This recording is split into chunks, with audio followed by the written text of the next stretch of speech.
Տիկին Վարդանյան, այսօր Նիկոլ Փաշինյանը կառավարության նիստից հետո ճեպազրույցում լրագրողների հետ ուղիղ հայտարարեց, որ Ցեղասպանության թանգարանի տնօրենին աշխատանքից ինքն է հրահանգել ազատել, որովհետև նրա կարծիքով Տիկին Գզոյանը թույլ է տվել մի այնպիսի քայլ, որը չի արտահայտում այս իշխանության արտաքին քաղաքականության տրամաբանությունը։ Այսին վիրել է մի գիրք Արցախի մասին, որը թույլատրելի չէ օրինակ իրենց քաղաքականության շրջանակներում։ Ինչպես կբացատրեք այս ամեն ինչը։ Մենք այլևս Արցախի հետ կապված որևէ բան ասելու, գիրք տպագրելու, գիրք նվիրելու Արցախ անունով որևէ ձևով չեն կարող Արցախ բառը շրջանառել նույնիսկ։ Երբ այսպիսի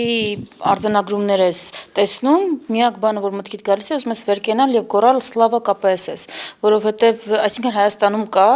մի իշխող կուսակցության գաղափարախոսություն, իրենք ժողովում հաստատել են այդ գաղափարախոսությունը, հայեցակարգ են գրել, անուն են տվել, փաթեթավորել են, ու այդ գաղափարախոսությունից շեղվողները պիտի պատժվեն, մի մասը բանտերում պիտի լինի, աշխատանքից պիտի ազատվի, պիտի հայտարարվեն միջազգային հանցագործներ, ահաբեկիչներ, ԿԿԲ-ի ստրուկներ եւ պիտի բանանեն ամեն կերպ մարգինալիզացվեն ու հետապնդվեն։ Փաշինյանի այս երկու օրվա երևի 4-րդ կամ 5-րդ սկանդալային հայտարարություններ, չէ,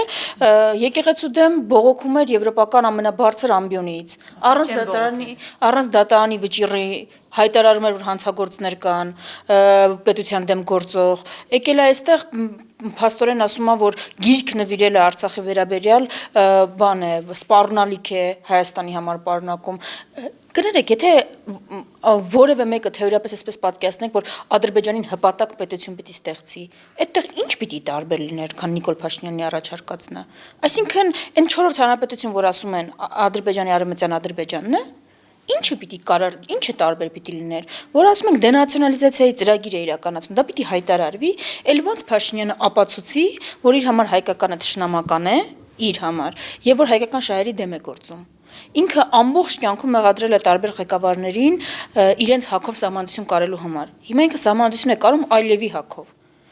Էլի այսօր էլ չէ հայտարարել, որ անկախության հռչակագիրը պիտի հեռացնի։ Ով էր այդպիսի հայտարարություն արել, կհիշենք, ինչ որ դեժավյու է, չէ, առաջացնում, Իլհամ Ալիև է։ Այսինքն էլ ոնց էս մարդը ասի, որ իմ պատկանելությունը այնտեղ է, ես այնտեղ ենթարկվում եմ այդ պահանջներին ու ամեն ինչ անելու եմ այնպես, ինչպես Ադրբեջանն է պահանջում։ Ես այստեղ միայն ուզում եմ մի շեշտադրում անել, էլի, այսինքն երկու իրականում։ Եթե Ադրբեջանի պահանջով հիմա հեռացվում է ակադեմիական կառույցի տնօրեն, Ադրբեջանի հաջորդ պահանջները ներառում են սահմանադրության փոփոխություն, ասում են, որ փոխելու է Ադրբեջանի ուզած սահմանադրության նման։ Ադրբեջանի մյուս պահանջները ենթադրում են Հայաստանից տարածքային զիջումներ եւ Հայաստանում ադրբեջանցիների բնակեցում։ Դրան չէ ասելու։ Այսինքն բոլոր պահանջները կատարելու է հաջորդներին չէ ասելու։ Չէ, հասկանալի է, չէ՞, որ վարքագիծը բերելու է, որ հաջորդ բոլոր պահանջները էլի կատարվելու են ու այդ պահանջների չկատարումը փաթեթավորվելու է որպես սպառնալիք։ Եվ երկրորդը,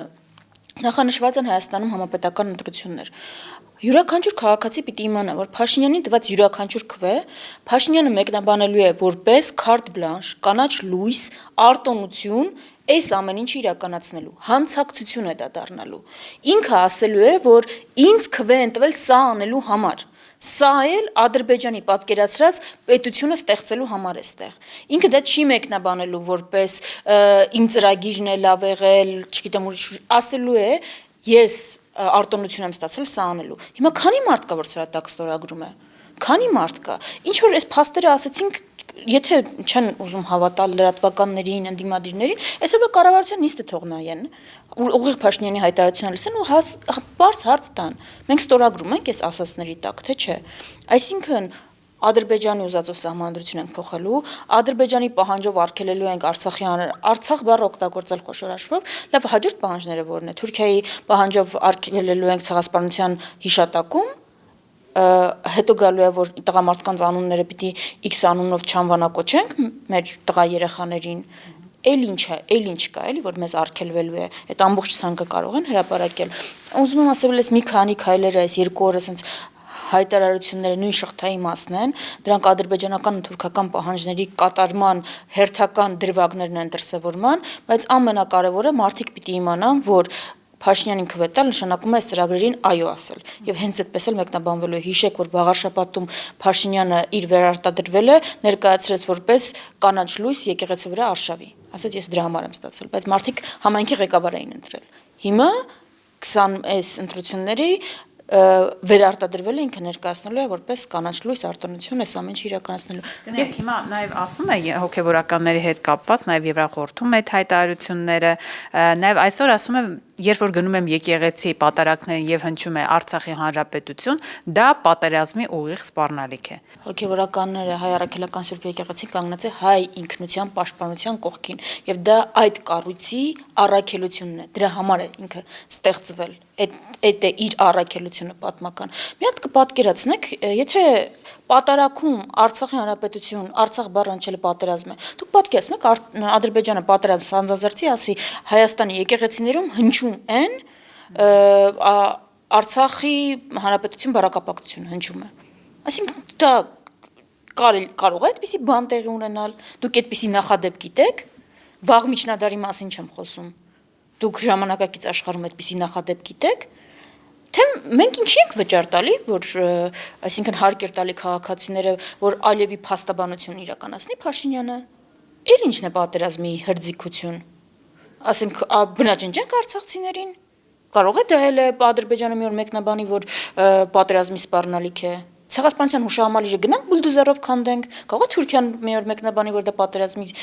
սպառնալիք է։ Այսինքն լավ, եթե այս դրամաբանությամբ է, որը պատերազմի սպառնալիք չի լինելու, մեր շնչելը ապրելը,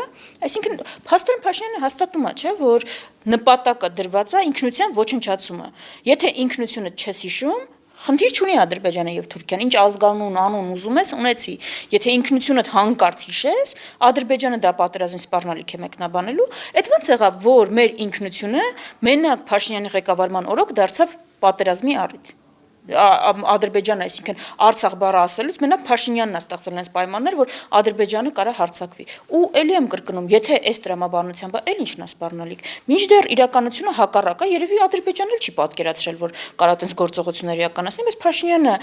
վախեցնելով սեփական ժողովրդին, այն որ ահաբեկչական գործողություններ են իրականացնում, տեղեկատվական այդ հիբրիդային պատերազմը, ասում են Հայաստանում իրականում հիբրիդային պատերազմ է, իշխանությունը մղում ժողովրդի դեմ, ամեն միջոցով վախեցնելով, սարսափեցնելով, միայն թե գնան իրեն ընտրեն։ Այդ տենց ոնց կլինի։ Խաղաղություն բերողը նա է։ Ոնց կարող է իր կառավարման համարի ամեն տարի պատերազմի բերած ուժը Դրանով մենք պատերազմել ենք պահպանելով մեր ինքնությունը հիշում եք ավելի վաղ ասում էր չեն կորցրել Արցախը գտել ենք Հայաստանի Հանրապետությունը գտել են Արևմտյան Ադրբեջանը ինչ Հայաստանի Հանրապետություն որտեղ արգելված է Արցախ ասել Հայաստանի Հանրապետություն որտեղ ուրանում են ցեղասպանությունը Հայաստանի Հանրապետություն որտեղ Ադրբեջանի պահանջով սահմանադրություն են փոխում դրա ո՞ր մասն է Հայաստան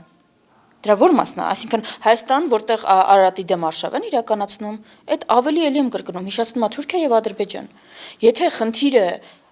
խնդիրը իսկապես դրված է մեր ինքնություն։ Հիմա Թուրքիայում են հայեր ապրում, աշխարհի տարբեր երկրներում են։ Թուրքիայում հայերը ապրում են այնքան, քանի չեն հիշում իրենց ինքնության մասին։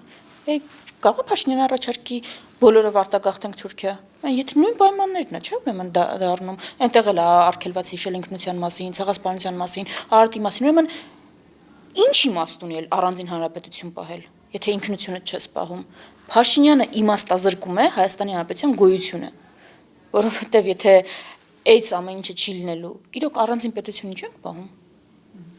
Եվ խոսեցիք Եվրախորհրդի նրա ելույթի հետ կապված, ինչու է Փաշինյանն այդ ամբիոնը օգտագործում նորից հիշեցնելու ընդդիմադիրների, հոգևորականների հետ կապված այն ինչ մենք այստեղ Հայաստանում լսում ենք եւ դրան զուգահեռ նաեւ արտաքին հետախուզության վերջին հայտարարությունը այս ամեն ինչը ինչի մասին է ընտրությունների միայն ինքնիշխանությունից ամենաշատ խոսող ուժը Էլ մայրաքաղաք ուժային կենտրոն չի մնացել, որտեղից օգնություն եւ միջամտություն չխնդրի ու չաղերսի ու չփորձի հիմնավորել այդ միջամտության անհրաժեշտությունը։ Ես ուղղակի ինձ թվում է մենք Մոսկվայի ուղիղ եթերները չենք տեսնում, թե չէ նույն պատկերը այնտեղից ենք տեսնելու։ Ես չգիտեմ ոնց հնարավոր ինքնիշխանությունից խոսել ու աշխարհում ինչքան հնարավոր ուժ կա աղերսել միջամտություն օգնել վերարտադրության հարցում, ինչու է անում դա եվրոպական մայրաքաղաքում այս մի դրվագով, այդ օգնությունը ստանալու համար, այդ օգնության անհրաժեշտությունը փորձել հիմնավորելու համար եւ իհարկե նաեւ հող նախապատրաստելու գործողությունների, որոնք կարող են կանխատեսելի են պարտահական չի, մոլդովական սցենարը, որ խոսում են բռնաճնշումների նոր ալիքի։ Այստեղ բացի այս կանխատեսումները շատ կարևոր է արձանագրելը, որ այս եթե ընտրություններից առաջ իշխող ուժը գնա այդպիսի հակաօրինականության, ինքը դրանով ուղղարձա փոխանցելու ժողովրդին, որ փաստորեն ընտրությունով դուք ոչինչ չեք որոշում։ Դուք չեք, ես ձեզնից խլում եմ գործիքը ձեր հիմնական գործիքներից մեկը իրավիճակը փոխելու։ Դա բերելու է հակազդեցության։ Դա անխուսափելիորեն բերելու է հակազդեցության։ Հիմա թող իրենք նստեն գնահատեն, եթե կարող են դա գնահատել, այս բավական լարված, բայց նախընտրական շրջանում էլ ավելի լարվող մթնոլորտում, այս ամեն ինչ, երբ որ իրականում մարդկանց այստեղն է հասել, էլի։ Հիմա այդ վիճակում մարդկանց մի հատ էլ ուղերձ փոխանցել, որ ձեր քվեն հաշվի չմառնելու, դուք իրավունք էլ չունեք ընտրություն կատարելու, դուք պիտի ընտրեք Նիկոլի եւ Փաշինյանի միջև, այդ ինչ կարող է բան անել։ Ինչ հետևանքների կարող է բերել։ Ես կարծում եմ, որ հակազդեցության եւ ընդդիմադիր ուժերը ամեն ինչ պիտի անեն, այդ թվում նաեւ միասնական ուժերով ցույց տալու, որ դա ծնելու է հակազդեցություն։